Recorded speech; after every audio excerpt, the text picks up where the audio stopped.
নিজের রাজনৈতিক দল পাকিস্তান তেহরিক-ই-ইনসাফ পিটিআই এর সর্বস্তরের নেতাকর্মীকে দেশজুড়ে বড় আন্দোলনের জন্য প্রস্তুতি নেওয়ার নির্দেশ দিয়েছেন পাকিস্তানের সাবেক প্রধানমন্ত্রী ও কারাবন্দী নেতা ইমরান খান। সেই সঙ্গে পিটিআই এর যেসব নেতাকর্মী তলে তলে সরকারের সঙ্গে লিয়াজো রেখে চলেছেন তাদেরকেও কঠোর হুঁশিয়ারি দিয়েছেন পিটিআই এর প্রতিষ্ঠাতা। এই খবর জানিয়েছে জিও নিউজ। ইমরান খানের মুখপাত্র হিসেবে এ তথ্য জানিয়েছেন তার বোন আলিমা খান। সোমবার পাকিস্তানের পাঞ্জাব প্রদেশের আদিয়ালা কারাগারে ইমরান খানের সঙ্গে সাক্ষাৎ করতে গিয়েছিলেন আলিমা।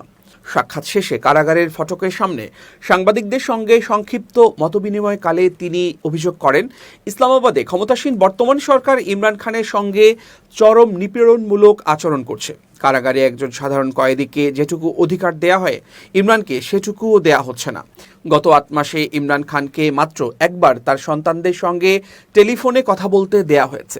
এমনকি কারা কর্তৃপক্ষ নির্দেশ দিয়েছেন যে এখন থেকে ইমরান খানের বোনেরাও আর কারাগারে তার সঙ্গে দেখা করতে পারবেন না। পিটিআই এর সর্বস্তরের নেতাকর্মীদের উদ্দেশ্যেও জরুরি বার্তা দিয়েছেন ইমরান খান।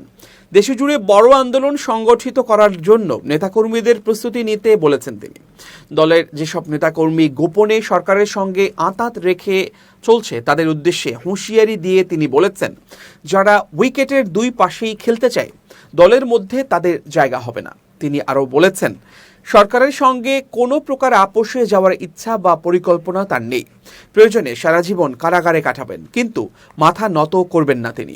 এদিকে দলীয় সূত্রে জানা গেছে, কারাগার থেকে ইমরান খান আন্দোলনের আহ্বান জানালেও তার দল পিটিআই এর হাইকমান্ড সরকারের সঙ্গে সংলাপের জন্য চেষ্টা করছে।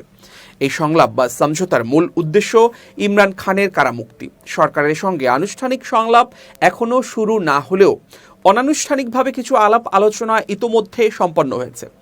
সেসব আলাপ আলোচনার কিছু অগ্রগতিও হয়েছিল। সরকারের সঙ্গে অনানুষ্ঠানিক আলোচনা পিটিআই এর নেতৃত্ব দিচ্ছেন ইমরান খানের এক সময়ের আইনজীবী এবং বর্তমান দলটির চেয়ারম্যান ব্যারিস্টার গওহর খান।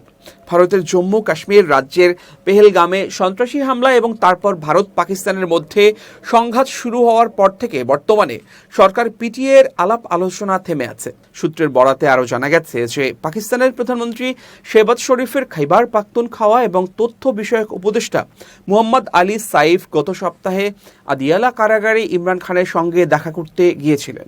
সেই সাক্ষাতে তিনি সরকারের সঙ্গে সংলাপের জন্য ইমরান খানকে প্রস্তাব দিয়েছিলেন এবং পিটিআই এর প্রতিষ্ঠাতা তাতে প্রাথমিক সম্মতিও দিয়েছিলেন।